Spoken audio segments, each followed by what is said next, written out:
Aprendiendo todos, en las que estamos aprendiendo con nuestros amigos que siempre están ahí, que siempre nos apoyan. Hoy día nos toca presentar a Gonzalo. Sabemos que siendo casi la hora exacta ya está una buena cantidad de audiencia, así que la dinámica va a ser, lo va a presentar Florencia, Gonzalo. Gonzalo va a hablarnos hoy día sobre lesiones óseas y finalmente vamos a tener una discusión que, como siempre, esperamos sus preguntas directamente con nosotros o en el chat. ¿Sí? Florencia. Hola, bueno, para mí es un honor, un gusto y de verdad espectacular poder presentar a Gonzalo. Gonzalo es médico cirujano de la gloriosa Universidad Austral de Chile, de Valdivia, para los que no son de fuera de Chile, eso queda muy al sur, es una de las universidades más bonitas de Chile, además, muy prestigiosa. Hizo la especialidad de radiología ¿Tienes en la wifi Universidad aquí? Mayor, acá en Santiago de Chile, en la Clínica Ávila y en el Hospital Barros Luco. Después hizo la especialidad en radiología musculoesquelética y tuvo el excelente, increíble buen gusto de dedicarse a radiología pediátrica. Él trabaja en el Hospital Ezequiel González Cortés, que es un hospital de niños muy, muy prestigioso acá en Chile. Además, bueno, trabaja en muchos, muchos, muchos lugares. eh, y es tutor de Fellowship de Radiología Musculoesquelética de la Universidad de los Andes. También es coordinador de docencia del Servicio de Radiología del Hospital Hospital Ezequiel González Cortés, que sé que lleva en su corazón profundamente y creo que es su lugar favorito para trabajar dentro de todos los que trabajan.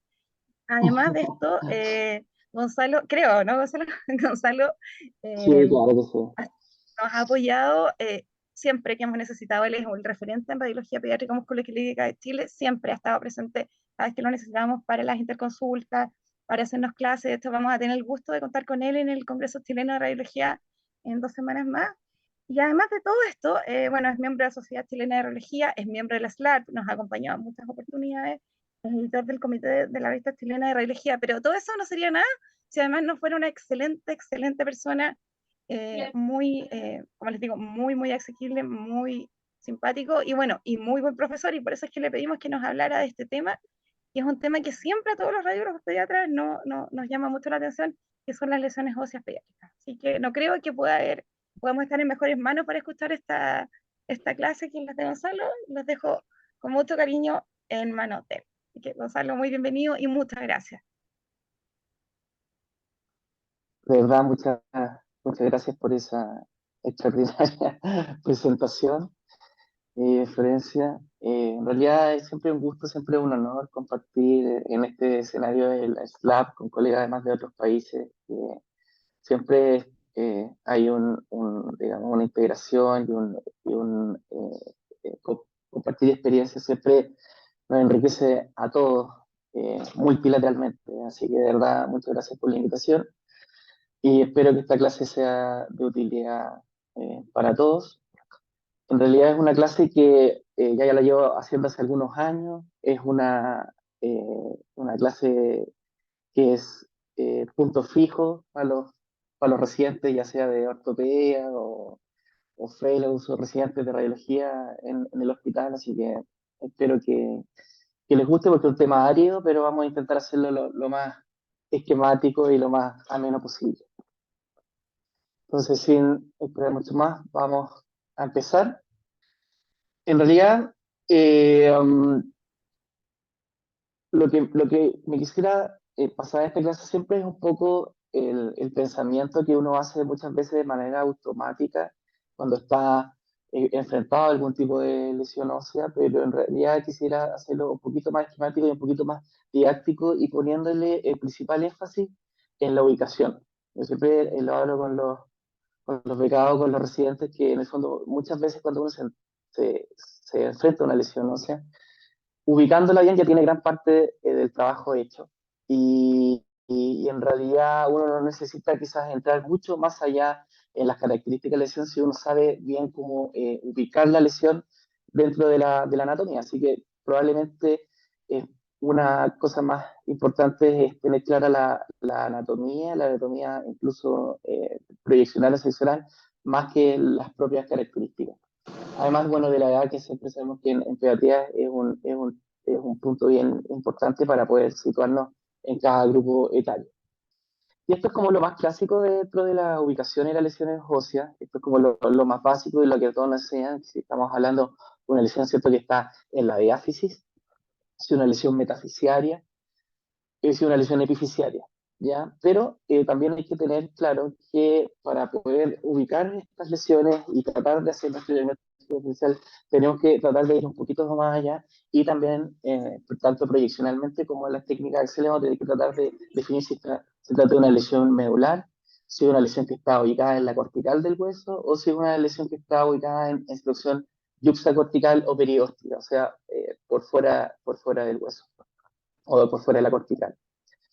En caso de que tenga una lesión medular, también va a ser de mucha utilidad tratar de diferenciar si es una lesión central y excéntrica. Y esto, aunque no es una clase puramente de radiografía, sabemos que va a ser en más del 90% de los casos probablemente bien, o en la mayoría de los casos, bien diferenciable con la pura radiografía. Entonces, ahí ya vamos a acotar nuestro diagnóstico diferencial completamente. Un poco para definir conceptos de lo que vamos a ir hablando, hay varios conceptos que son bastante no controversiales, pero son distintos dependiendo de la literatura que uno tome. Muchas veces la literatura viene traducida o mal traducida de literatura, digamos, en inglés. Entonces, hay que tratar de ser un poco preciso, pero además bastante básico en cuando nosotros vamos a definir las lesiones y cómo nos vamos a referir a ellas. Estos son un poco los conceptos que yo ocupo y en general se ocupan como más en el medio nacional quizás, pero hay que entender que muchas veces, dependiendo incluso el país de Latinoamérica donde estemos, y muchas veces, por ejemplo, la literatura en España habla de conceptos distintos, pero van un poco de la mano. Entonces, lo primero, y va a ser muy importante si es que hay una presencia de reacción perióstica o periostal, y qué tipo de reacción perióstica, vamos a ver más adelante. El comportamiento del hueso respecto a la lesión, si por ejemplo la lesión tiende a insuflar el hueso, a expandir el hueso, que podría ser un sinónimo, si tiende a deformarlo, si tiene un patrón directamente destructivo con el hueso o la cortical, o si este tiene un patrón permeativo, ¿ya?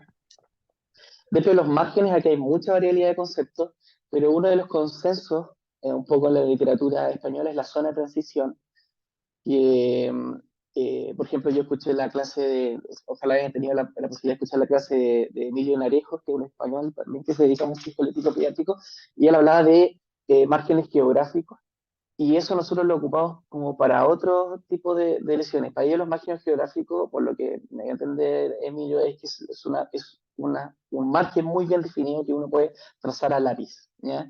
Y en mucha de la literatura que nosotros ocupamos, sobre todo en Chile, nosotros tratamos de hablar o de márgenes bien definidos o de una zona de transición estrecha.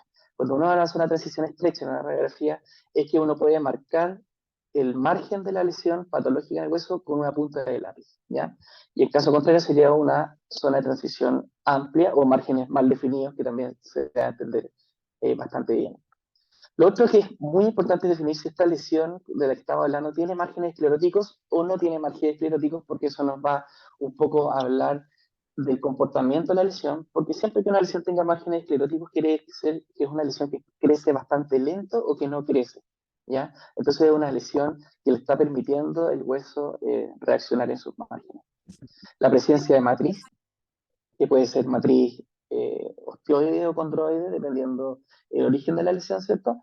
Y esto que nosotros le agregamos cuando estamos hablando de pediatría y que es muy importante y que no se menciona mucho en la literatura de adultos es la relación con la fisis, ¿ya?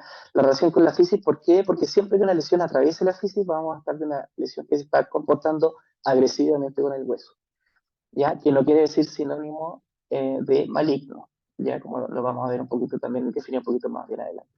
Luego en técnicas como resonancia magnética ya no vamos a hablar de zona de transición, sino que vamos a hablar del límite de la lesión, porque tanto lesiones malignas como benignas pueden tener límites bastante bien definidos. La presencia de edema óseo, el componente de partes blandas, y siempre en estudio de infección vamos a ver la presencia de metástasis dentro del mismo hueso, que son las skip metástasis o metástasis saltatorias, un poco traducido al español. Entonces, este es un esquema de cómo se vería una lesión, que sería esta lesión naranjita que está acá, ¿cierto?, respecto al hueso.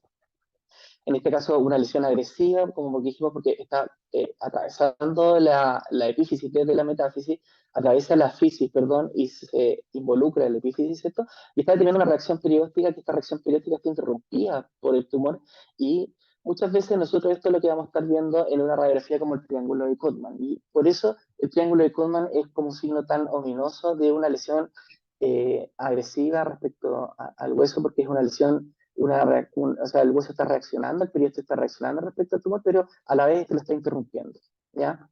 También hay otro tipo de reacciones periósticas, estas reacciones periósticas en rayos de sol, ¿cierto? Que también es de lesiones bastante agresivas, y tenemos un poquito en una escala agresiva, un poquito más bajo las reacciones periósticas, está en capas de cebolla, ¿cierto? Que se vería así en técnica axial, que también es de una lesión que se está comportando agresivamente, pero entonces quizás en un nivel un poquito menor que esta que está acá.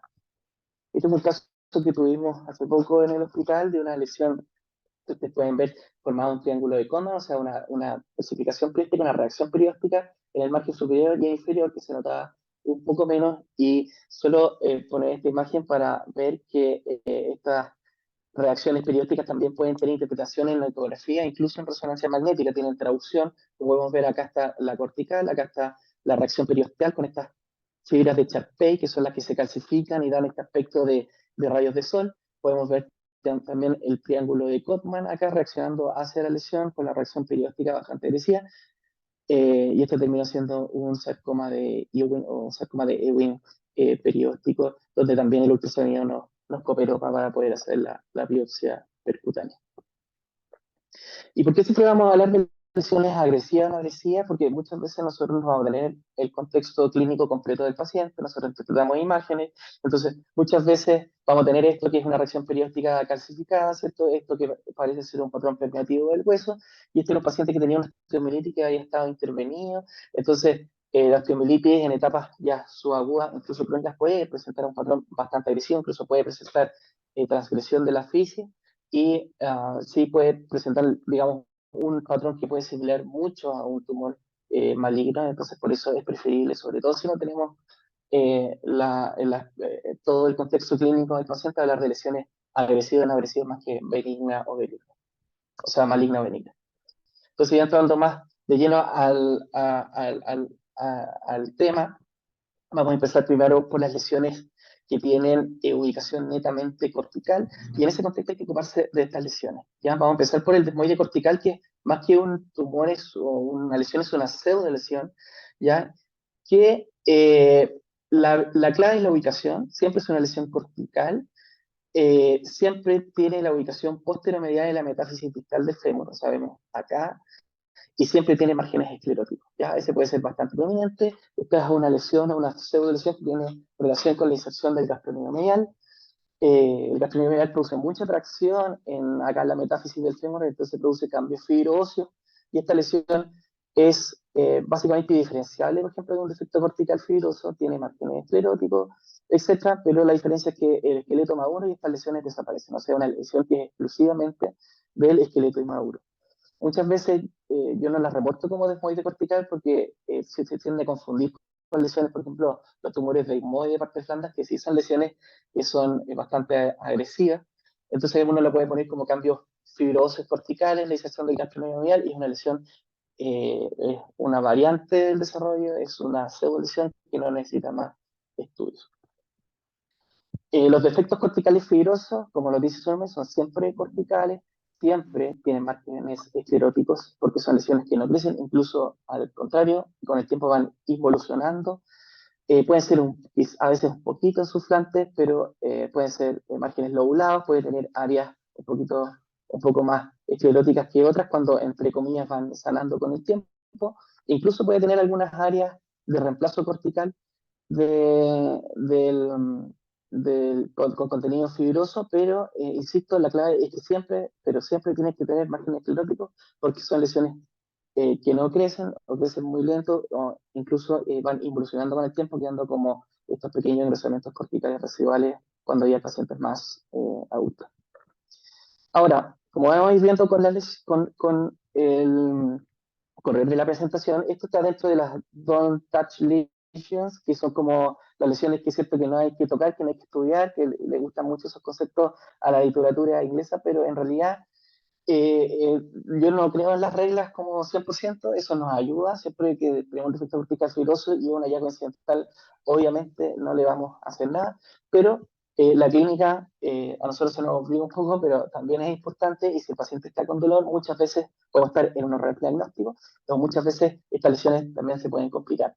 Entonces hay que buscar las complicaciones, en este caso que tenía un defecto cortical fibroso en la metáfisis de la tibia y tenía una tendinopatía recurrente de la pata de ganso porque la pata de ganso se estaba insertando en este defecto cortical fibroso y obviamente este hueso no de la igual calidad y producía una tendinopatía.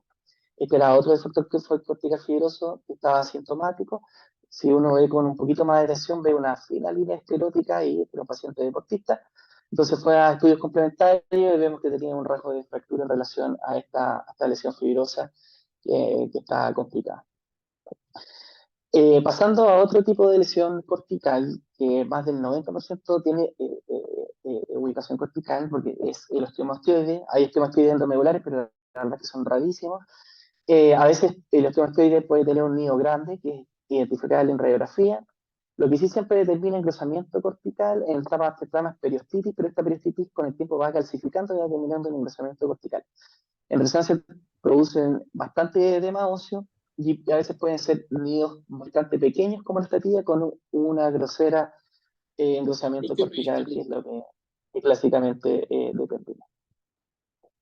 Esta es una lesión un poco más rara, pero los radiólogos pediatras siempre la tenemos que tener en mente, porque es una lesión, me refiero a la displasia osteofibriosa, es una lesión que clásicamente se ubica casi exclusivamente en la tibia. Es una lesión que también puede presentar márgenes escleróticos, que es una lesión fibrosa, pero sí puede producir periostitis, sí puede doler y clásicamente determina un poquito de arcamiento de la diáfisis tibial. Es una lesión que es bastante emparentada con el adamantimoma del adulto, que sería este caso de acá de la derecha, que muchas veces también puede ser un poquito multifocal. Son lesiones, entre comillas, benignas, pero que se pueden comportar bastante agresivas respecto al hueso. Y en resonancia está el señal fibrosa, que tiende a tener áreas un poquito de menos señal en T2, y refuerzan con el contacto endovenoso, que son lesiones sólidas. Entonces, ten en cuenta, siempre que tenga una lesión cortical en la tibia, que es sintomática y que está quizás incluso determinando un poco de arqueamiento de la tibia, pensar en la displasia osteofibrosa. Vamos a pasar a la metáfisis o metadiáfisis, que está en una lesión que es una área geográfica o anatómica más compleja porque se necesita del diagnóstico diferencial y hablamos un poco de los defectos corticales fibrosos, ¿cierto? Pero aquí aparecen los osteocondromas, que son bastante lesiones bastante características y esta lista que acá que vamos a ir pasando una a una. El osteocondroma es una lesión bastante típica, uno un poco la ve y hace el ejercicio automático del diagnóstico, pero siempre hay que detenerse un poco a las características de la lesión. Es una lesión que tiene que tener continuidad corticomedular, cuando son pediculados, incluso uno puede ver hueso clavicular. Acá en el mismo osteocondroma, obviamente la radiografía no va a ver el capuchón cartilaginoso, lo que sí vamos a ver en resonancia. Este era un paciente que fue un hallazgo incidental, estaba jugando un partido de fútbol, recibió una patada, ¿cierto? Y tenía edema acá en el cuello del osteocondroma, por lo tanto, son lesiones benignas, que no se realizan radiografía, pero muchas veces también se pueden complicar. Este era un osteocondroma sésil, o sea, de base ancha de la tibia distal, que también estaba asintomático y podemos ver en la resonancia que tenía mucho edema e incluso una fractura clavicular con esta fractura en hueso patológico. Entonces son lesiones que hacemos el diagnóstico con la radiografía, como en este caso, en la diáfisis, excepto en la región posterior del fémur distal, que también se veía con ecografía, incluso podíamos definir un poco el pequeño capuchón cartilaginoso que tenía. Y esta era la resonancia y estaba relacionada con fenómenos de fricción con el músculo semimembranoso y tenía esta colección líquida que se diagnostican como neobusas que aparecen en zonas de fricción de los osteocondromas. Entonces, insisto, el diagnóstico por radiografía, pero muchas veces las complicaciones las vamos a tener que buscar con técnicas complementarias. Este era un paciente que también tenía un osteocondroma, acá también sésil, de base ancha, con hueso clavicular, continuidad corticomedular, pero que estaba presentando alteración de la marcha. Por lo tanto, le hicimos estudios complementarios, que se ve muy bien el cabuchón cartilaginoso, y vemos esta estructura de acá que parece un vaso, pero créanme que era el nervio peroneo, que le hace la vuelta acá al cuello del peroneo, que estaba tan brillante que parecía un vaso, digamos, y además tenía atrofia de la musculatura peronea, que por lo que tanto este condroma está complicando con el tratamiento del nervio peroneo y por lo tanto produciendo cambios por denervación de la musculatura peronea, por lo que se está alteración de la marcha. Este era un paciente que tenía dolor, tenía osteocondromas sésil, que en el húmero proximal tienden a ser como bien irregulares los osteocondromas, entonces hay que tratar de no fallar en el diagnóstico. Siempre acordarse de la ubicación, ¿cierto? Metáfisis o metadiáfisis, continuidad corticomedular, uno ve hueso trabecular dentro de la lesión, así como se ve en resonancia, tenía un capuchón capituloginoso bastante prominente, y en este caso está apretando acá el paquete, el nervio axilar. Se pueden encontrar en varias partes. Este es un caso anecdótico de un osteocondroma deltoides que llegó por estudio en masa cervical. A mí me ha tocado ver en columna, entonces siempre también acordarse que pueden estar en situaciones un poquito atípicas. Pasando también a otra lesión de la región metafisiaria o metafisiodiafisiaria. Esta lesión, que yo voy a marcar un poco los márgenes, es una lesión con zona de transición estrecha. Tiene esto que pueden ser trabéculas incompletas. La clave de esta lesión, que esta la puse porque obviamente el cuello femoral es una lesión que cuesta un poco más eh, diagnosticarla o referirse a ella como una metáfisis del cuello femoral. Corresponde a una metáfisis porque está la fisis del cuello femoral que está acá en relación a la cabeza femoral. Y esta es una lesión que la clave para el diagnóstico es una lesión de margen de transición estrecho, pero es una lesión que está dentro de la medular, pero es una lesión que siempre es endomedular central. Puede expandir un poquito los márgenes, y en la resonancia vemos que tiene obviamente una señal quística, puede realzar marginalmente, finamente con el contraste endovenoso, puede presentar estas pseudotrabéculas o trabéculas incompletas, que eso no tiene que hacer duda del diagnóstico porque puede tenerlas, pero siempre una lesión endomedular central. Y estamos hablando de un quistosio simple, ¿cierto? A veces puede tener pequeños niveles hemáticos porque la membrana que tiene adentro se puede dañar, incluso puede fracturarse, ¿cierto? Acordarse que puede tener estas clavículas incompletas, pero siempre a veces puede ser un poquito espaciada, endomedular central, y en esta zona, en la metáfisis, la metadiáfisis, y nunca, por lo tanto, por tratarse de una lesión benigna, ¿cierto?, va a atravesar la fisis.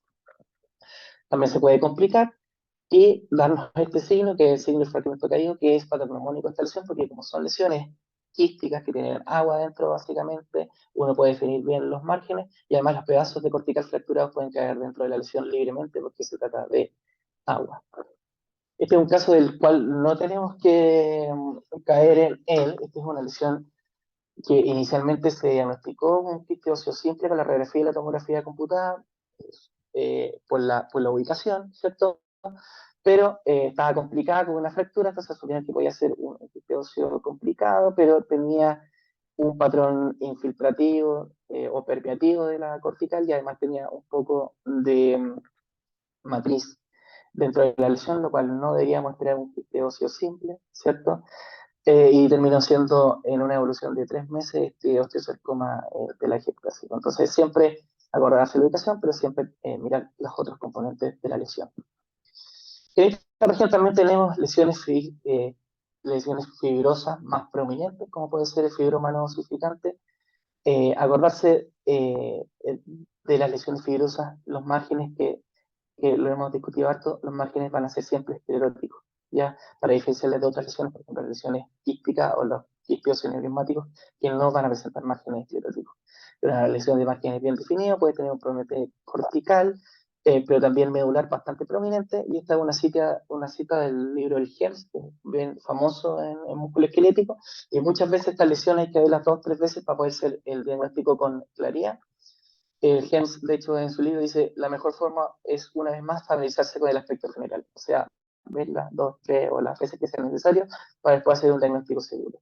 Pero como ayuda tenemos, acuérdense, la ubicación y los márgenes que siempre deben ser escleróticos, ¿ya? La osteomielitis es otra lesión que empiezan en las metáfisis, pero también pueden tener este comportamiento agresivo respecto a la física y se pueden extender hacia la epífisis, como en este caso, con este absceso en reloj de arena, ¿cierto? Que empieza en la metáfisis, pero luego se mete a la epífisis.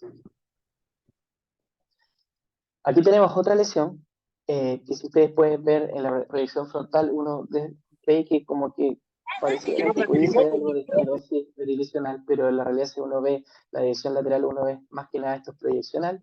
Esta es una lesión que está en la metáfisis. Si uno mira con detención, esta lesión se está metiendo en la epífisis, o sea, una lesión que se está comportando de manera agresiva respecto al hueso porque ya está atravesando la fisis, es una lesión que está presentando un comportamiento expansivo respecto a la cortical, que la adelgaza, la expande, y tiene un componente mayormente endomedular. Pues, si se fijan, es un componente endomedular bastante excéntrico, así como se veían las técnicas complementarias, un festoneado sin margen esclerótico expansivo. Ya en la tomografía uno podía un poco adivinar los niveles líquido-líquido o hemáticos dentro de la lesión con múltiples tabiques. La resonancia nos da un poco la claridad de eso. Y acordarse una lesión endomedular pero excéntrica expansiva, que de un quiste óseo aneurismático.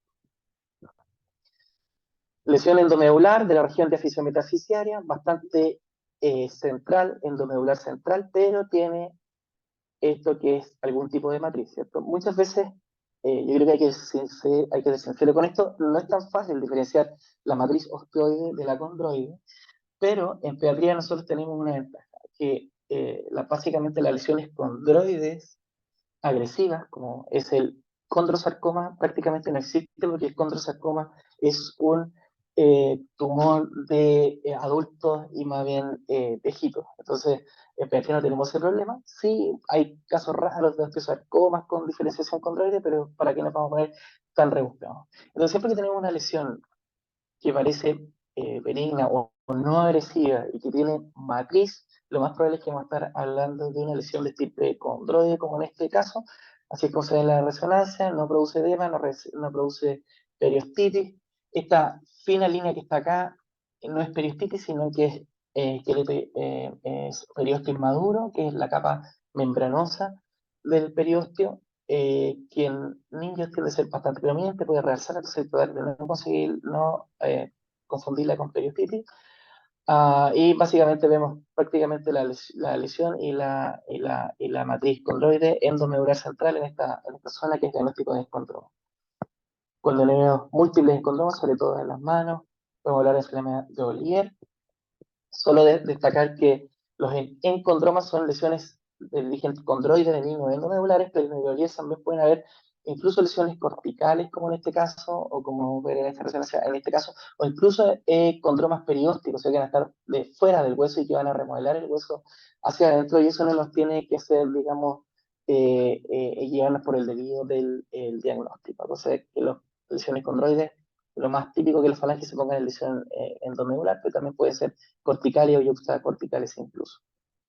Este es el caso, por ejemplo, de un condroma perióstico, que son lesiones más raras, que son lesiones benignas, de señal condroide, bastante alta en secuencia como T2 sensible al agua, pero que se ubican en la lesión yuxtacortical o perióstica, en este caso en esta tibia proximal, no refuerza con el contraste, y una vez la clave es la ubicación axial de la expresión por fuera de la cortical. Esta lesión metadiafisiera, ya estamos hablando de otra cosa, esta es una lesión que tiene un triángulo de Pottman, una lesión que está presentando un patrón permeativo respecto al hueso y además tiene estas pequeñas áreas de matriz. Si estamos hablando de una lesión agresiva, básicamente en este caso, que parece una lesión maligna, ¿cierto? Pero estamos hablando de una lesión agresiva, estamos hablando de una radiografía con matriz, vamos a estar hablando prácticamente siempre de un osteosarcoma. Los osteosarcomas pueden ser bastante heterogéneos cuando tienen alta necrosis, son de alto grado, o pueden ser bastante más homogéneos cuando son más de bajo grado. Vemos esta lesión, por ejemplo, que ya incluso invade la epífisis, o de bajo grado incluso, si lo pillamos a tiempo, la fisis actúa como una barrera natural para que no se expandan a la epífisis. Podemos ver que la resonancia, como vimos en la ecografía, también podemos ver las fibras de Charpey reaccionando al tumor perióstico, acá el triángulo de Kottmann. Podemos ver cómo el tumor permea desde la neural, la cortical y se expande al espacio subperióstico, determinando esta reacción. Porque siempre va a ser importante, en caso de que no estemos sospechando una lesión agresiva o sospechando una lesión maligna, hacer estudios complementarios, porque muchas veces la radiografía nos va a orientar sobre la agresividad de esta lesión, porque en este caso presenta un patrón levemente permeativo acá en la metáfisis, con algunas áreas en la región diáfisis metafisiaria, pero este tumor llegaba desde la epífisis acá de la tibia hasta la metáfisis acá, donde ya el hueso parecía normal, y acá en la epífisis se veía normal, con un componente pastellano en el caso de este linfoma óseo. Bueno, saliendo ya de la región diáfisis metafisiaria, metemos a la epífisis. La epífisis es mucho más amigable porque el diagnóstico diferencial es más pequeño. Siempre que estamos hablando de una lesión ósea de la epífisis, tenemos que pensar en estas dos entidades, el condroblastoma y el tumor de células gigantes. El condroblastoma va a ser más de esqueleto maduro, el tumor de células gigantes más de esqueleto maduro, pero las reglas no son siempre, como dijimos, 100%. Esta es una lesión epifisiaria con mucho edema. El condroblastoma característicamente produce mucho edema y produce, como está cercano a la articulación en la epífisis, puede debutar con mucho, una grosera sinovitis. Entonces son tumores que muchas veces son bien sintomáticos. Pueden estar en clientes metafisiares como en este talo, que era bastante un poco difícil verlo en la radiografía, pero ahí hay una lesión. Y lo único que quiero mostrarle es que el condroblastoma es un tumor condroide de células inmaduras, que es sintomático, al contrario del escondroma que vimos anteriormente. Y quiero ver cómo uno puede diferenciar esta matriz condroide, estas popcorn, o estas como, palomitas de maíz, ¿cierto? Que en español, que se asemejan mucho al tumor condroide benigno que vimos en la metáfisis, pero en este caso era un condroblastoma que producía mucho edema, mucha sinovitis en este astrágalo, ¿ya?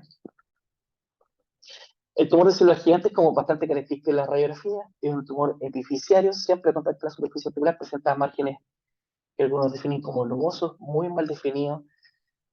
Puede ser un poquito expansivo, pero la clave son los márgenes y la ubicación que siempre contacta la superficie articular. En resonancia tienen una señal mucho más autogénea, como podemos ver en este caso, son bastante sólidos, lo cual hace que refuercen bastante homogéneo con el contraste venoso. Este es un caso de una osteomielitis epifisiaria, las cuales son bastante, pero bastante raras. Yo prefiero olvidar la osteomielitis cuando estoy hablando de epífisis, porque en realidad la gran mayoría son metafisiarias. Sí, es frecuente el compromiso epifisiario, pero que venga de la metáfisis y se expanda a la epífisis, pero que parta de la epífisis, como en este caso, es bastante, bastante raro. Y ahora nos cambiamos a la región deficiaria, por último. Acá nos cambia un poco el diagnóstico diferencial, empieza a aparecer estos diagnósticos, ¿cierto? Como vimos, el sarcoma es más de la región metadiaficiaria, pero es una lesión bastante agresiva, pero sí el sarcoma de Ewing o el sarcoma de Ewing es una lesión que tiende a localizarse más en diáfisis, al igual que el granulomas xenófilo y la displasia fibrosa. Si estamos hablando de una lesión deficiaria en la tibia, de origen cortical, acordarse, como vimos anteriormente, de displasia osteofibrosa. Este es un paciente de 14 años, una lesión levemente expansiva, ¿cierto? Que está con una fractura en hueso patológico, de márgenes, una zona de transición estrecha, se uno sabe perfectamente desde dónde hasta dónde llega la lesión. En el TAC se ve mucho mejor esta característica, que es el vidrio esmerilado, ¿cierto? Una lesión endomedular central, levemente deformante, en este caso, o expansiva, es diagnóstico de una displasia fibrosa. No necesita más estudios complementarios, evitar la biopsia, porque si uno biopsia acá en esta fractura y hay fenómenos reparativos, podemos guiar por el desvío al patólogo hacia un osteosarcoma, por ejemplo. A veces puede ser bastante sutil, como vimos en el otro caso, o moderada, en este caso bastante agresiva, donde tienden a deformar el hueso, pero siempre la clave es esta área en vidrio esmerilado. Si es múltiple, acordarse del síndrome de McCune-Albright, que se acompaña de engrosamiento de la carota por deformidad por displasia fibrosa y pubertad precoz. Pueden ser estas lesiones también en vidrio medicado, como vemos acá, también el húmero distal, pueden haber lesiones bastante más sutiles también. En la región diaficiaria también tenemos este tipo de lesión, una lesión endomedular bastante central que determina esta reacción, ¿cierto? En capas de cebolla. engrosamiento cortical, y esta lesión es una lesión que sí nos puede llevar bastante por el declive, ¿ya? Esta lesión, cuando la vimos, había llegado primero con la resonancia, simulaba una osteomielitis porque tenía esta área central que reforzaba marginal con el control de eso, determinaba mucho edema óseo, mucha reacción perióstica y periostitis, tenía edema partes blandas, como pueden ver acá, pero volviendo al origen de la clase, hay que acordarse de la ubicación. Las osteomielitis deficientes son bien bastante raras. La osteomielitis es una enfermedad por esencia metafisiaria, y este era un caso que, bueno, fue a biopsia y terminó siendo un granuloma eosinófilo que después de ver esta ubicación deficiaria, los granulomatosos determinan clásicamente mucho edema óseo e engrosamiento cortical. Cuando sean un poquito más avanzados, uno se acostumbra y los puede ir diagnosticando con más facilidad. Cuando son múltiples y sobre todo con compromiso de la calota, acordarse que el fondo del diagnóstico es una especificidad de células de Langerhans, que son múltiples granulomas eosinófilos, también compromete característicamente la columna. Ya para ir terminando, vamos a mostrar un par de casos que son bastante, digamos, de docentes. Este es un caso que lleva un dolor de húmero, tenía esta radiografía que si uno le hacía un poco de zoom a esta zona, tenía esta reacción perióstica que era muy fina, muy laminar, digamos, ¿cierto? Hasta ahí, pero si bien estaba interrumpida y con esta área de probable compromiso cortical, ¿ya? Como siempre decimos los residentes, el triángulo de Cotman no necesita ser grande para significar algo que deba preocuparnos. Ya tenía una tomografía donde se veía esta reacción perióstica interrumpida por esta lesión que podría probablemente estar acá. La resonancia magnética nos demostró que tenía una lesión acá, juxtacortical o perióstica, que está interrumpiendo la reacción perióstica, pero además tenía un componente medular que llegaba de acá hasta acá. Si uno veía con retrospectiva la radiografía, podía ver que había algo de esclerosis en la diáfisis, que nos está marcando un poco el tamaño del tumor, en este caso que era un sarcoma de Ewing o de Ewing. Este caso era una lesión que era bastante determinada como un patrón algo permeativo, un poquito de insuflación del hueso en este punto proximal. La resonancia no era tan específica, tenía una señal bastante heterogénea, sí determinaba bastante edema y bastante periostitis. Yo en ese tiempo me acordé de la histocitosis, tenía este compromiso también de la pelota humeral contralateral, tenía de primera reacción perióstica, algo de permeación, señal bastante heterogénea, entonces pensaba en osteocitosis, pero no nos acordamos de lo que estamos repasando en esta clase, que en realidad la ubicación es clave. Y si uno ve en esta radiografía previa, esta zona de acá del húmero proximal corresponde a una metáfisis, porque el acromion, que estaría en esta zona más o menos de acá, aún no está dosificado, que sería la epífisis, ¿ya? Esta zona de la paleta humeral también corresponde a la metáfisis porque la epífisis en este caso está acá en la zona del capitellum o esta zona de acá que todavía no está osificada. O sea, tenía una lesión bastante inflamatoria, entre comillas, que tenía compromiso metafisiario múltiple y esto terminó siendo una osteomielitis crónica recurrente. La osteomielitis crónica recurrente es una osteomielitis como de la esfera autoinmune que es bastante diferencial a la osteomielitis, indiferencial a la osteomielitis clásica bacteriana por imágenes, pero tiende a ser múltiple, no tiene cultivo positivo, digamos, pero la clave, como la osteomielitis bacteriana, es la ubicación netamente, o que tiende a ser muy metafisial. Ya para ir terminando, algunos cuadros resúmenes, ojalá haya quedado relativamente claro, y para mí la verdad que es muy importante siempre que no, me enfrento a algún tipo de lesión, la importancia de la ubicación. La ubicación podemos llegar muy claramente con la radiografía y muchas veces vamos a llegar al diagnóstico con la radiografía. En lesiones que estamos pensando que no es agresiva, muchas veces vamos a llegar al diagnóstico con la placa, pero en caso de que tengamos dudas del diagnóstico, ya sea radiológica, ya sea clínica, tenemos que ir a estudios complementarios y siempre que queramos buscar complicaciones, como vimos en algunos casos. Las lesiones agresivas, muchas veces el estudio complementario va a ser para estudiar la extensión, o sea, acordarse que si vamos a sugerir que se haga una resonancia, por ejemplo, tenemos que sugerir que se haga una resonancia de fémur, por ejemplo, si estamos hablando de una lesión del fémur distal y no de rodilla, como muchas veces pasa, porque lo que queremos ver es completamente la extensión y la presencia o no de skip metástasis. Como vimos, la lesión del edema óseo, la presentación del edema óseo en un estudio es un hallazgo bastante inespecífico. Podemos verla en patología inflamatoria como artritis, pero también podemos verla en casos de osteomastoide, como vimos. Los granulomas eosinófilos son bastante también inflamatorios, entre comillas. Tumores malignos también producen bastante edema óseo. En caso estamos hablando de una lesión epífisis con sinovitis, acordarse del controlastoma. Si estamos viendo lesiones múltiples, también es de bastante ayuda. Las lesiones múltiples no son muchas.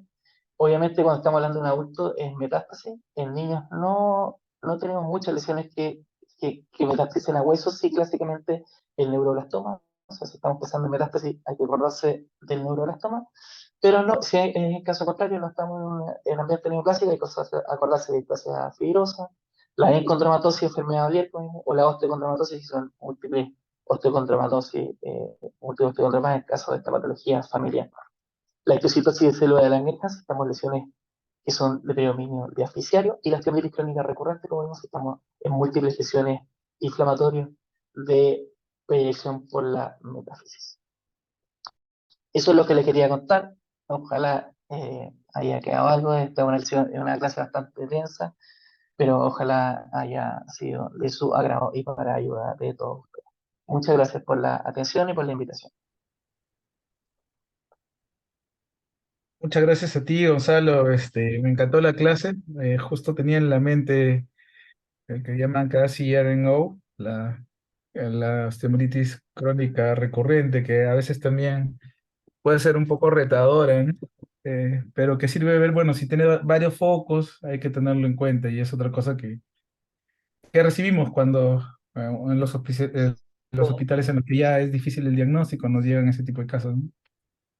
Sí, son diagnósticos difíciles. La verdad es que yo creo que se están produciendo dos problemas. Nuestros países que están en desarrollo, estamos viendo más patología autoinmune y además, por el avance de los temas, estamos diagnosticando más.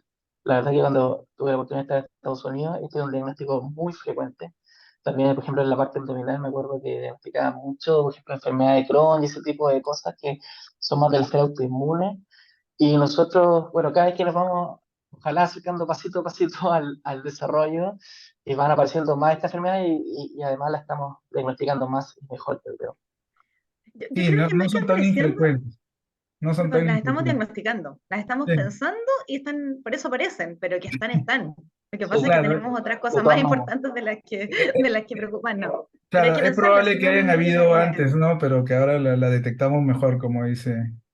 Bueno, me encantaron tus dos últimos casos que hacen a veces recordar de que estos signos, ¿no? Si no está presente en el rayo, en la tomo, hay que seguir en resonancia, ¿no? Porque puede ser un sarcoma que está iniciando. Y el otro, porque he visto varios justo últimamente de estos crónicos recurrentes. Entonces, bueno, en realidad todo ha estado muy buena. Creo que, no sé si alguien tiene, Florencia, de repente las preguntas. Sí, yo creo, a mí me encanta este tema, a pesar de que lo mío no es ver tanto hueso, Ujú, pero, o sea, la resonancia no la veo. Pero me encanta este tema, me encantó tu clase, o sea, súper buena, me gustó la sistematización porque es un poquito distinto a lo habitual. Entonces, sí, da muchos elementos nuevos que uno de repente es muy importante tenerlos en cuenta, pero muchas veces la mayoría de las personas se centran en la edad, y esto de centrarse más que no solo en la edad, sino que en la ubicación, ayuda muchísimo. Así que, bueno, siempre haces clases espectaculares, así que te felicito. Y lo otro, bueno, hay una pregunta aquí en el auditorio que sí. dice, ¿cómo diferenciar una matriz fibrogénica? Por favor, pregunta Carla. No sé si Sí, podría... en realidad nosotros cuando hablamos de tumores lo que estamos viendo es la calcificación de la matriz, ¿ya? Entonces, las matrices que tienden a calcificar es la osteoide, en caso que producen, digamos, este tipo de matriz, como los osteosarcomas o los osteomas, que son bastante raros, por eso muchas veces casi ni se nombran, son más como de senos paranasales, qué sé yo. Y la matriz condroide que calcifica, que da estas, ciertas palomitas de maíz, etc. Las lesiones de tipo de lesión fibroso tienden a no calcificar, ¿ya? Es más, tienden a desaparecer con el tiempo. Así que eso no es una matriz que uno pudiese diferenciar claramente en placas radiográficas. Yo tengo una No sé pregunta. si Luego vamos a ver las preguntas. Hay varias preguntas que están interesantes. Y es una cosa, bueno, es una pregunta que salió hace algún tiempo un artículo en el que decía qué tan importante es hacer una fase contrastada para las imágenes de los tumores en MSK, ¿no?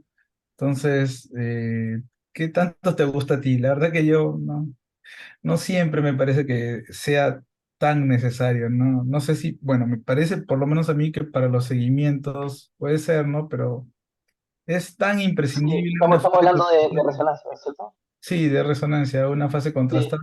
¿Qué te parece? sí, porque En en tomografía en escáner definitivamente no tiene ninguna importancia. En resonancia es discutible. La verdad es que a mí me gusta el contraste, pero es porque yo soy fanático del contraste, porque además me dedico mucho a la patología inflamatoria, digamos, reumatológica, ese tipo. Y en tumores me gusta porque muchas veces los hallazgos, si bien se ven en fases no contrastadas, van a ser más fácil de interpretarlos con el contraste. Entonces quizás puede ser una deficiencia mía, digamos, porque me gusta más, porque me es más fácil la interpretación y es más rápida la interpretación de muchas veces si hay un componente sólido, un componente necrótico con contraste, que sin el contraste que está, por ejemplo, solo viendo la difusión para ver la necrosis, etcétera. La verdad es que yo encuentro que, claro, muchas veces quizás no te va a aportar nada, pero sí en la facilidad de la interpretación y en la rapidez de la interpretación yo creo que ayuda, pero yo creo que es discutible, digamos. Y yo creo que también, perdón, no, sí, sé que la pregunta no es para mí, pero en general yo creo que cuando uno tiene un niño anestesiado y no puede estar encima del estudio, que la mayoría de las veces no podemos estar encima, es mejor ponerle Claro, contraste. La morbilidad del contraste es bajísima, es un costo, pero mm, en el total del examen tampoco es un costo tan exagerado. Por lo tanto, yo creo que, a menos que uno pueda estar protocolizando estrictamente cada uno de los exámenes, viéndolos bien, en el fondo, es mejor ponerle contraste que no ponerle, porque muchas veces nos pasa y nos hace falta. Hay otros hallazgos que los podemos caracterizar mejor con contraste. Entonces, yo creo que es mucho más práctico poner contraste en general. No solo musculoesquelético, completamente de sino acuerdo, que Renata. en la vida. Hay unas preguntas que están súper interesantes, que una pregunta, Marce, si puede ampliar la explicación de la lesión que explicaste que tenía una colección adyacente al semimembranoso. No sé si era el osteocondroma o el Ah, ya. Sí, efecto no estoy con fibroso. drama, sí, volvemos. Sí, creo que era el osteocondroma. Que me gusta mucho lo del defecto fibroso cortical, porque en realidad uno siempre como que no los considera y pueden dar problemas, pueden dar molestias Este, para los niños. sí, Pero pueden dar problemas. Ahora, pueden dar problemas. es raro que se complique. Es raro, pero Depende un poco de la ubicación, sí, yo he visto en la pero tibia que sí, se pueden dar fracturan, que a problemas. veces se fracturan los... Sí. Creo que se refiere a esta, que es un osteocondroma, que en el fondo está acá posterior al fémur. Acá tenemos la ecografía, que se ve acá la arteria poplitea, ya, ¿cierto? Y tenía esta colección líquida, que en el fondo es una neobursa, que es una colección inflamatoria que se produce en los osteocondramas cuando producen fenómenos de fricción. En este caso, como vemos acá en la resonancia, este osteocondrama está produciendo fenómenos de fricción con el músculo semimembranoso. Entonces, al ser membranoso, digamos, al contraerse o, digamos, al desplazarse respecto al osteocondrama, produce fricción y puede determinar que aparezcan estas colecciones, que no son colecciones, digamos, infecciosas, sino que son colecciones, son en realidad de origen como bursal, por eso se llaman neobursas, porque aparecen donde normalmente no hay bursas, ¿ya? Y producen, y pueden ser bastante sintomáticas porque duelen, digamos, y como se produce esto, estas lesiones pasan de ser lesiones incidentales, asintomáticas, a lesiones que tenemos que estudiar porque le está provocando, digamos, un problema al paciente. Cae, que camina, que corre, que hace otras cosas. No sé si esa era la pregunta y si responde. Dice, Marci dice muchas gracias. Sí. Hay otra pregunta de Mayra. El cursor de la cortical ósea no es tan homogéneo. Entonces, ¿cuándo debo pensar en un engrosamiento patológico? Es una buena pregunta. Yo creo Sí, que, es una muy buena eh, pregunta, sí. como siempre en pediatría, es un poco de criterio y un poco de hacer el ojo, como se dice, porque muchas veces el grosor no es Mm, homogéneo, sobre todo yo diría, por ejemplo, en huesos como la fíbula o el cúbito distal, que muchas veces incluso uno puede ver dobles corticales en la placa y hay que acostumbrarse un poquito. Sí, ya en técnicas como más axiales es más fácil porque el grosor de la cortical tiende a ser bastante más homogéneo si uno lo mira como en los cortes axiales y si uno ve de repente algo que se escapa digamos, de lo armónico que tiene que ser la continuidad cortical es un poco más fácil. Pero yo, por ejemplo, que conozca, no sé si hay como una estandarización en milímetros de cuánto tiene que medir la cortical en cada hueso y en cada parte, digamos, pero es una cuestión de que se vea armónico, digamos. Yo creo que es una Yo creo que pregunta. a lo mejor un truco es cuando de verdad uno está como muy, muy complicado, es tomar la contralateral. Cuando uno está de verdad muy También puede complicado, pero en funcionar. realidad, claro, el grosor perióstico, no sé si estás de acuerdo, en general sí es un engrosamiento perióstico bueno, digamos, no maligno, tampoco es tan terrible. El problema es No, tener claro. ojo para ver cuando es un engrosamiento como para asustarse. Hay otro que, Sí, esta pregunta salta a la vista en general. está muy buena, que es ¿cómo diferencia una leucemia de una estocitosis? Está buena, ¿eh? Es una Porque pregunta buena, sí. Nosotros muy, estamos muy, viendo en otras partes, pero hay, las leucemias tienen, hay dos tipos de leucemia, ¿ya? Por lo menos la leucemia linfoblástica, que es la más frecuente. La leucemia tiende a ser un patrón de compromiso bastante homogéneo de la médula ósea, que es el patrón flip-flop, que cuando se está, digamos, está todo, digamos, reemplazado por células patológicas. Entonces, eso es bastante fácil de diferenciar porque la histocitosis tiende a ser un compromiso más focal y multifocal. Por otro lado, el histocitosis tiende a ser bastante inflamatorio. La histocitosis produce engrosamientos corticales, produce periostitis, produce edema óseo en la resonancia y produce edema de partes blandas, además. ¿Ya? Que la leucemia no produce a menos que se infarte, que también es bastante frecuente. Muchas veces eso es lo que duele la leucemia. ¿Ya? Y la leucemia mieloblástica, que es más rara, es un compromiso saltatorio que puede simular incluso una histocitosis, pero no es inflamatorio como la histocitosis. Entonces, la histocitosis, la clave es, por una parte, la ubicación, como vimos, tiende mucho a comprometer diáfisis, y ya en técnica avanzada es un compromiso bastante inflamatorio, multifocal, al contrario que la leucemia, que si no está infartada, tiende a no ser muy inflamatorio, puede provocar peristitis, qué sé yo, pero por ejemplo no tiende a provocar edema parte blanda, como si produce la histocitosis. ¿Eh? súper clarito. Y lo último, que preguntaron si usas la resonancia multiparamétrica en los sarcomas óseos. Eh, También es una pregunta difícil, porque como dijo la Sí. Florencia, entonces yo trabajo en varias partes. En los hospitales públicos de Chile, vergonzosamente no tenemos resonador donde nosotros podemos estar encima del resonador. Entonces lo hacemos en centros privados, tenemos que externalizar los servicios, de los cuales yo también trabajo y ahí hay un poquito más de mano. Si quieren aprender de resonancia multiparamétrica, les recomendaría la clase de Emilio que hizo el otro día, que está espectacular respecto a eso. La verdad que nosotros lo ocupamos menos de lo que yo quisiera.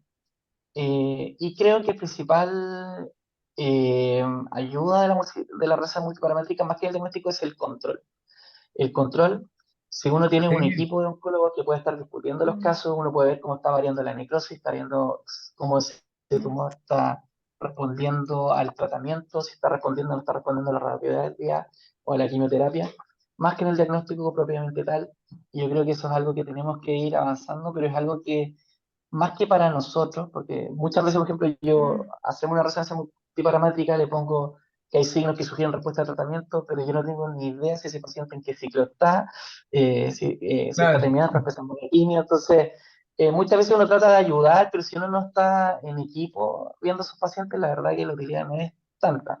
Me imagino que en España, en el centro donde trabaja Emilio, tienen un comité oncológico donde pueden estar siguiendo a los pacientes, donde pueden estar viendo el porcentaje de necrosis, donde pueden, además tienen ayuda para procesar la resonancia. Entonces, yo creo que es de mucha ayuda. De todas maneras, tenemos que ir caminando hacia allá, pero en la práctica, al final no la ocupamos mucho por lo que estamos diciendo. No tenemos ahí ni los equipos están conformados, ni los equipos donde debiesen estar, que en los hospitales donde se vean pacientes oncológicos con frecuencia. Yo creo que lo que tú nos has dicho, justo lo estábamos comentando con Claudia, ¿no? Que es probable que sea así en toda América Latina, no solo en Chile, así que yo estoy de acuerdo, ¿no? Creo que el lugar sería para nosotros más en el seguimiento, ¿no? Más que en el diagnóstico. También estamos de acuerdo con eso. E Pero implementarlo hay que, probablemente para el seguimiento, porque, por ejemplo, acá no lo hacen mucho, por el volumen que aquí tiene. Acá en en la Estados Cato Unidos sí lo hacen. no lo hacen En la mucho Cata porque lo dice que hacen. el volumen es tanto mm, que lo que Claro. les da no, no les, o sea, puede ser para los casos de seguimiento, pero no para diagnóstico, como dijo Gonzalo, así que, Claro, bueno, igual, incluso eh, para seguimiento depende, porque también no sé qué tanto hay, o algunos, sea, en el fondo muchos niños van a amputación, por lo tanto sí, tendría un rol súper importante en niños que tienen una enfermedad no operable. claro, Sarcoma, sí, como, sarcoma de pelvis, sarcoma de sacro, sarcoma, no, pero en extremidades no sé si es tan importante el tiempo invertido en eso. sí, Realmente como es mucho más importante la diseminación sistémica probablemente que la local, claro. pero Como claro, te es un dije, desafío, yo creo que es un desafío para todos nosotros de sí, empezar a trabajar, de armar equipos de eso. Yo creo que en mm, adultos en la católica el comité de sarcoma sí lo ocupan, pero en niños nosotros todavía no. Nos queda la última pregunta, en honor ujú. al tiempo. ¿Cuál contraste recomienda en resonancia magnética pediátrica? ¿En cuál dosis? Y si haces más de un estudio, si hay que esperar tiempo entre un estudio y otro. La verdad es que no soy experto del contraste. La verdad es que no ocupamos ningún contraste en especial. Depende un poco el centro del que esté ocupando. En pacientes que no tienen problemas, digamos, renales, ocupan el contraste estándar. Muchas veces se ocupa cabotaje en pacientes, pero con factores de riesgo. Me refiero por el tumor propiamente tal, que yo conozca, no hay ninguna contraindicación, ningún cambio en Mm. la Ni diferencia. indicación. Y, No, ni diferencia. no, y la dosis va a depender más que nada del peso del niño, más que también de la indicación, creo. Sí, Y y el el contraste yo tiempo, pienso que hay que ser solamente, como dice, muy exquisito para las imágenes cardíacas y algunos casos de hígado, ¿no? En general, para el Sí, resto, no, en el igual. músculo esquelético yo creo que no hay una indicación el especial, intracelular. digamos. Mm. Sí, yo creo que el único cuidado que diría yo es en niños muy pequeñitos, muy, digo, extremadamente pequeñitos, menores de 6 meses, Claro, idealmente no tener más. mucho cuidado. Pero aquí estamos hablando, y siempre en esto del contraste y la radiación, siempre es costo-beneficio. O sea, si le voy a cambiar la vida a un niño por el examen que voy a hacer, necesito contraste, lo necesito, Vas. y el costo-beneficio es infinitamente, o sea, no tiene lugar, no tiene ningún, menor de un mes, yo creo que sería la única instancia en que recomendaríamos Muchas- probablemente no usarlo, pero de todas maneras, si es necesario, hay que ponerlo. Claro, si es un tumor enorme y todo tenemos que saber. Claro, o una Lógico, anomalía vascular que sea requiera, que muy... tenga compromiso óseo, que requiera un mejor estudio o algo cardíaco, no hay discusión. El riesgo-beneficio es infinitamente mayor el beneficio que el riesgo para el niño. Es un riesgo potencial, de hecho. Bueno, De todas Gonzalo, maneras. de verdad, una vez más ha superado las expectativas. Tuvimos asistencia increíble, más de 100 personas de toda Más de Latinoamérica 100, conectadas. más de 100 Por han eso, habido. más de 100, sí, más de Sí, 110 de hecho. sí. Así que muchas felicitaciones, muchas gracias. El único problema es que puede que te invitemos de nuevo. Así que No, la verdad es que aportar con un granito de arena y que hay una audiencia importante, estas cuestiones requieren tiempo, requieren ganas, la energía y el tiempo nos sobra, sobre todo cuando uno tiene niños chicos, así que se agradece el interés, se agradecen las preguntas, se agradece todo. Muchas gracias por la atención. no, muchísimas Gracias. gracias a ti. Charlie sigue disfrutando en Estados Unidos, nosotros seguiremos aquí en Sudamérica poniendo el hombro. Y a los chilenos, los invito a todos al Congreso Chileno de Radiología. En 2 semanas más nos vemos en el ex Casa Piedra. Muchos Y cariños a muchos todos. saludos también de Colombia, de Perú, de Sí, Chile, saludos de todos de lados. Uruguay, De de Uruguay, Uruguay está el Andrés. queridísimo Andrés, el gran Andrés. Un Muchos gran saludos. abrazo, Andrés. Bueno, saludos a todos. Gracias. Chao, mucho cariño Cuídense. y gracias de Bueno, nuevo, Gonzalo. Gracias, Charlie. En chao, México. chao. Chao. Sí, Doc. Me tocó. Doctora que tenía info.